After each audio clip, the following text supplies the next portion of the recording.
ఇప్పుడు మీకు మీకు ఇది అంటే ఇంతకుముందు వెరైటీలు చాలా వేసి ఉంటారు కదా మార్కెట్లో అన్ని. ఇప్పుడు ఈ వెరైటీకి మిగతా మీరు చూసిన వాటికి వేరియేషన్ అనిపిస్తుంది?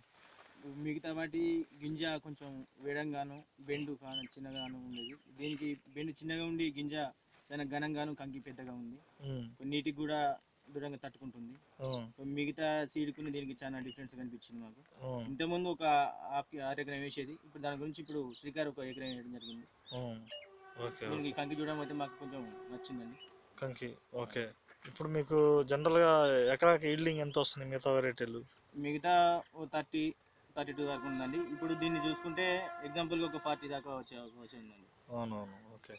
తర్వాత మీకు ఇది గింజ కలర్ ఎలా ఉందనిపిస్తుంది మిగతా వాటితో పోల్చుకుంటే? గింజ కలర్ మిగతా కొంచెం రెడ్గా ఉందండి, ఇది కొంచెం ఎల్లోగా ఆరెంజ్ కలర్ ఆరెంజ్గా ఉంది. ఆరెంజ్ కలర్లో ఉంది. ఓకే. మీరైతే సాటిస్ఫైడా?